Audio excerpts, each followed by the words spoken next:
ਰੇਤ ਦੇ ਹਵਾਲੇ ਨਾਲ ਗੱਲ ਕਰੀਏ ਤੇ ਰੇਤ ਦੇ ਬੜੇ ਵੱਡੇ ਇਹ ਠੇਕੇਦਾਰ ਸਨ ਤੇ ਇਹਨਾਂ ਫਿਰ ਉਹਦੇ ਵਿੱਚ ਵੀ ਬਹੁਤ ਸਾਰਾ ਨਾਮ ਪੈਦਾ ਕੀਤਾ। ਇਹਨਾਂ ਫਿਰ ਆਪਦਾ ਪਿੰਡ ਛੱਡਿਆ, ਕਾੜੇ ਨੂੰ ਛੱਡਿਆ ਤੇ ਇਹ ਫਿਰ ਲਾਹੌਰ ਚਲੇ ਗਏ। ਲਹਿੰਦੇ ਪੰਜਾਬ ਤੋਂ ਮੈਂ ਤੁਹਾਡਾ ਹੋਸਟ ਮਹਿਰ ਵਕਾਰ ਅਨਵਰ। ਅੱਜ ਲਾਹੌਰ ਦੇ ਵਿੱਚ ਇੱਕ ਦਿਲ ਖਰਾਸ਼ ਵਾਕਿਆ ਬਣਿਆ ਜਿੰਦੇ ਵਿੱਚ ਮੀਆਂ ਅਬਦੁੱਲਾ ਤੈਰ ਨੂੰ ਬੇਦਰਦੀ ਦੇ ਨਾਲ ਕਤਲ ਕਰ ਦਿੱਤਾ ਗਿਆ। ਸਾਰਾ ਵਾਕਿਆ ਕਿਸ ਤਰ੍ਹਾਂ ਬਣਿਆ ਅੱਜ ਦੇ ਮੇਰੇ ਭਰਾਮਣੇ ਨੇ ਨਸਰ ਖਿਆਲੀ ਸਾਹਿਬ, ਉਹਨਾਂ ਨਾਲ ਗੱਲ ਕਰਾਂਗੇ ਸਾਰੇ ਕਿਸ ਤਰ੍ਹਾਂ ਮਾਮਲਾ ਬਣਿਆ। ਅਗਰ ਅਸੀਂ ਗੱਲ ਕਰੀਏ ਅਬਦੁੱਲਾ ਤੈਰ ਦੀ ਤੇ ਸਾਨੂੰ ਪਤਾ ਲੱਗਦਾ ਵੀ ਉਹ ਥੱਲੋਂ ਉੱਠ ਕੇ ਤੇ ਇੱਕ ਉੱਚੇ ਲੈਵਲ ਤੇ ਆ ਗਿਆ ਆਪਣੇ ਕਾਰੋਬਾਰ ਦੇ ਹਵਾਲੇ ਨਾਲ ਔਰ ਇੰਤਹਾਈ ਉਹ ਮਿਹਨਤੀ ਸੀ। ਤੇ ਜਦੋਂ ਤੁਸੀਂ ਮਿਹਨਤ ਕਰਦੇ ਹੋ ਫਿਰ ਤੁਹਾਡੇ ਸ਼ਰੀਕ ਵੀ ਪੈਦਾ ਹੋ ਜਾਂਦੇ ਨੇ, ਤੁਹਾਡੇ ਕਾਰੋਬਾਰੀ ਮੁਖਾਲਫਤਾਂ ਸ਼ੁਰੂ ਹੋ ਜਾਂਦੀਆਂ ਨੇ। ਤੇ ਅਗਰ ਅਸੀਂ ਕਿਹੜੀ ਸਾਡੇ ਕੋਲ ਜਿਹੜੀਆਂ ਮਾਲੂਮਾਤ ਨੇ ਉਹ ਇਹ ਨੇ ਵੀ ਇਹ ਜਦੋਂ ਇਹ ਤਰੱਕੀ ਕੀਤੀ ਤੇ ਕੁਝ ਲੋਕਾਂ ਨੂੰ ਅਜ਼ਮ ਨਹੀਂ ਹੋਈ। ਉਹਦੇ ਜੋ ਬਾਅਸਰ ਲੋਕ ਨੇ ਜਿਹੜੇ ਹਰ ਵਕਤ ਸਾਨੂੰ ਇਵਾਨਾਂ ਵਿੱਚ ਨਜ਼ਰ ਆਉਂਦੇ ਨੇ। ਤੇ ਅੱਜ ਤੋਂ ਵੀ ਚੰਦ ਸਾਲ ਪਹਿਲੇ ਵੀ ਇੱਕ ਵਾਕਿਆ ਹੋਇਆ ਸੀ, ਉੱਥੇ ਵੀ ਇਹ ਫਸ ਗਿਆ ਬੁਰੀ ਤਰ੍ਹਾਂ। ਤੇ ਇਹਨਾਂ ਫਿਰ ਆਪਦਾ ਪਿੰਡ ਛੱਡਿਆ, ਕਾੜੇ ਨੂੰ ਛੱਡਿਆ ਤੇ ਇਹ ਫਿਰ ਲਾਹੌਰ ਚਲੇ ਗਏ। ਤੇ ਲਾਹੌਰ ਫਿਰ ਇਹਨਾਂ ਜ਼ਿੰਦਗੀ ਬਸਰ ਕਰਨਾ ਸ਼ੁਰੂ ਕਰਤੀ। ਤੇ ਰੇਤ ਦੇ ਹਵਾਲੇ ਨਾਲ ਗੱਲ ਕਰੀਏ ਤੇ ਰੇਤ ਦੇ ਬੜੇ ਵੱਡੇ ਇਹ ਠੇਕੇਦਾਰ ਸਨ ਤੇ ਇਹਨਾਂ ਫਿਰ ਉਹਦੇ ਵਿੱਚ ਵੀ ਬਹੁਤ ਸਾਰਾ ਨਾਮ ਪੈਦਾ ਕੀਤਾ। ਤੇ ਆਸਤਾ ਆਸਤਾ ਜਿਵੇਂ ਆਨੇ ਵੀ ਇਖਤਿਆਰ ਆ ਜਾਂਦਾ ਪੈਸੇ, ਫਿਰ ਬੰਦਾ ਸਿਆਸਤ ਪਾਸੇ ਚਲਾ ਜਾਂਦਾ ਤੇ ਸਿਆਸਤ ਵਿੱਚ ਆ ਗਿਆ। ਤੇ ਪਾਰਟੀਆਂ ਪਾਕਿਸਤਾਨ 'ਚ ਬਣ ਰਹੀਆਂ ਨਵੀਆਂ ਤੇ ਕੁਝ ਪਾਰਟੀਆਂ ਨੇ ਬੜਾ ਰੂਜ ਲੈ ਲਿਆ ਤੇ ਇਹਨਾਂ ਫਿਰ ਇੱਕ ਮਖਸੂਸ ਪਾਰਟੀ ਦੀ ਟਿਕਟ ਲੈ ਲਈ ਤੇ ਉੱਥੇ ਇਲੈਕਸ਼ਨ ਲੜਿਆ ਤੇ ਕਾਮਯਾਬ ਨਹੀਂ ਹੋ ਸਕੇ। ਤੇ ਅੱਜ ਸ਼ੂਟਰ ਆਏ ਨੇ, ਉਹਨਾਂ ਆ ਕੇ ਇੱਕ ਡਾਕਟਰ ਦੀ ਦੁਕਾਨ ਦੇ ਵਿੱਚ ਬੇਦਰਦੀ ਦੇ ਨਾਲ ਇਹਨਾਂ ਨੂੰ ਕਤਲ ਕੀਤਾ ਹੈ। ਉਸ ਤੋਂ ਬਾਅਦ ਪੁਲਿਸ ਮੌਕੇ ਤੇ ਪਹੁੰਚ ਗਈ ਤੇ ਹੁਣ ਅੱਗੇ ਇਹਦੇ ਹਵਾਲੇ ਦੇ ਨਾਲ ਕੀ ਦੱਸੋਗੇ ਕਿ ਇਸ ਤਰ੍ਹਾਂ ਦੇ ਵਾਕਿਆਤ ਕਿਸ ਤਰ੍ਹਾਂ ਰੁਕਣ ਦੇ।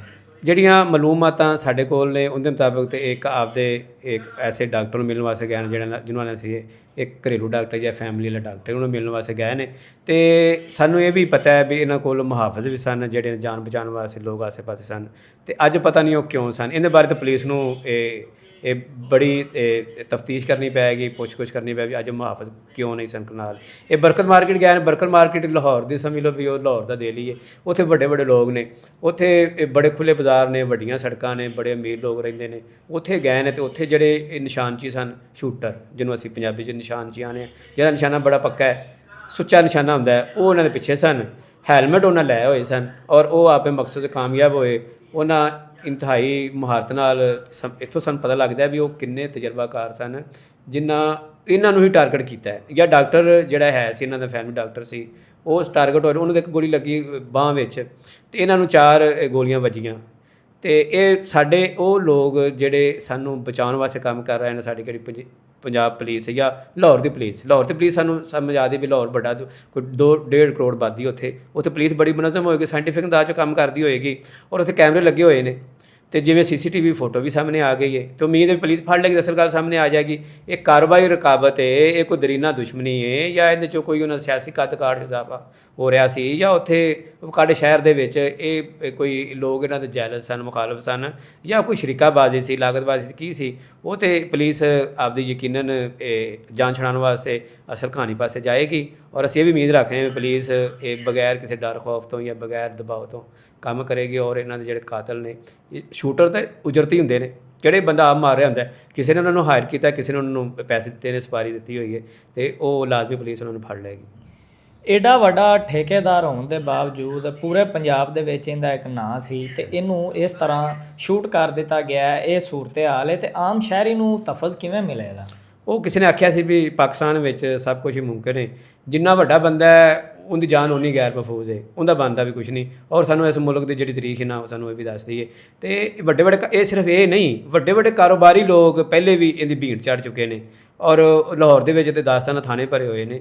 ਤੇ ਇਹ ਹੁਕੂਮਤ ਵਾਸਤੇ ਵੀ ਇੱਕ ਲਾਹੌਰ ਨੂੰ ਅਗਰ ਅਸੀਂ ਚਾਹੁੰਦੇ ਹਾਂ ਵੀ ਲਾਹੌਰ ਹੁਣ ਕ੍ਰਾਈਮ ਫਰੀ ਹੋ ਜਾਵੇ, ਅਸੀਂ ਇਹਦੇ 'ਚੋਂ ਅਸੀਂ ਉਹਨੂੰ ਸਾਫ ਸ਼ਫਾਫ ਦੁਨੀਆ ਦੇ ਪੁਰਅਮਨ ਸ਼ਹਿਰਾਂ ਵਿੱਚ ਅਸੀਂ ਸ਼ਾਮਲ ਕਰ ਲਈ। ਲਾਹੌਰ 'ਚ ਜਗ੍ਹਾ ਕੈਮਰੇ ਲੱਗੇ ਹੋਏ ਨੇ, ਜਗ੍ਹਾ ਪੁਲਿਸ ਦੀ ਉੱਥੇ ਪੈਟਰੋਲ ਚੱਲ ਰਹੀ ਹੈ, ਜਗ੍ਹਾ ਉੱਥੇ ਚੈਕਿੰਗ, ਉੱਥੇ ਨਾਕੇ ਲੱਗੇ ਹੋਏ ਨੇ। ਬਲਕਿ ਲਾਹੌਰ ਕਿੱਧਰੋਂ ਵੀ ਵੜੀਏ ਕੋਈ ਨਾ ਕੋਈ ਨਾਕਾ ਉੱਥੇ ਸਾਨੂੰ ਮਿਲਦਾ ਹੈ।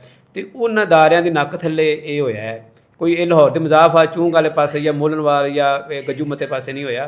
ਇਹ ਲਾਹੌਰ ਦੀ ਉਹ ਜਗ੍ਹਾ ਹੈ ਜਿੱਥੇ ਇਹ ਵਾਕਿਆ ਹੀ ਲੋਕ ਰਹਿੰਦੇ ਨੇ ਤੇ ਉੱਥੇ ਹੋਇਆ ਤੇ ਇਹ ਬੜਾ ਵੱਡਾ ਸਵਾਲੀਆ ਨਿਸ਼ਾਨ ਹੈ।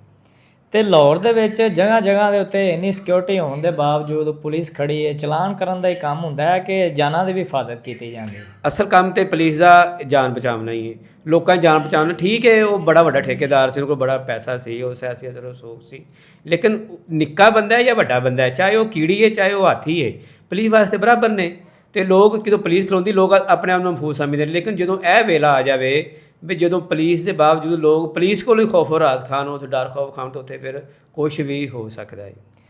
ਇਹ ਜੀ ਅੱਜ ਦੀ ਸਟੋਰੀ ਸੀ, ਜਿਹਦੇ ਵਿੱਚ ਅੱਜ ਦੇ ਪ੍ਰਾਮ ਨੇ ਤੁਹਾਨੂੰ ਦੱਸਦੇ ਪਏ ਸੀ ਕਿ ਜਿਹੜਾ ਅਫਸੋਸਨਾਕ ਵਾਕਿਆ ਬਣਿਆ ਕਿਸ ਤਰ੍ਹਾਂ ਬਣਿਆ ਤੇ ਕਿੱਡਾ ਵੱਡਾ ਉਹ ਬਿਜ਼ਨਸਮੈਨ ਸੀ, ਆਪਦਾ ਕੰਮ ਚਲਾਉਂਦਾ ਪਿਆ ਸੀ, ਜਾਨ ਬਚਾਉਣ ਪਰ ਹੀ ਲਾਹੌਰ ਗਿਆ ਸੀ, ਲੇਕਿਨ ਉਹਨੂੰ ਨਹੀਂ ਸੀ ਪਤਾ ਕਿ ਲਾਹੌਰ ਦੇ ਵਿੱਚ ਵੀ ਇਸ ਤਰ੍ਹਾਂ ਮਾਮਲਾਤ ਬਣ ਜਾਣੇ ਨੇ। ਬੜਾ ਅਫਸੋਸਨਾਕ ਵਾਕਿਆ ਹੈ। ਇਹਦੇ ਉੱਤੇ ਫੌਰੀ ਤੌਰ ਦੇ ਉੱਤੇ IG ਪੰਜਾਬ, ਵਜ਼ੀਰ ਆਲਾ ਪੰਜਾਬ ਨੂੰ ਚਾਹੀਦਾ ਹੈ ਕਿ ਕਮੇਟੀਆਂ ਬਣਾਈਆਂ ਜਾਣ ਤੇ CCTV ਫੁਟੇਜ ਦੇ ਵਿੱਚ ਜਿਹੜੇ ਸ਼ੂਟਰ ਆਉਂਦੇ ਪਏ ਨੇ ਉਹਨਾਂ ਨੂੰ ਫੜਿਆ ਜਾਵੇ ਤਾਂ ਕਿ ਇਹਨਾਂ ਨੂੰ ਇਨਸਾਫ ਮਿਲ ਜਾਵੇ। ਅੱਜ ਦੇ ਪ੍ਰੋਗਰਾਮ ਤੋਂ ਮੈਨੂੰ ਦਿਓ ਇਜਾਜ਼ਤ, ਇੱਕ ਨਵੇਂ ਪ੍ਰੋਗਰਾਮ ਦੇ ਨਾਲ ਤੁਹਾਡੇ ਨਾਲ ਫਿਰ ਹੋਵੇ ਦੀ ਮੁਲਾਕਾਤ। ਉਦੋਂ ਤੱਕ ਅੱਲਾ ਨਿਗਹਿਬਾਨ।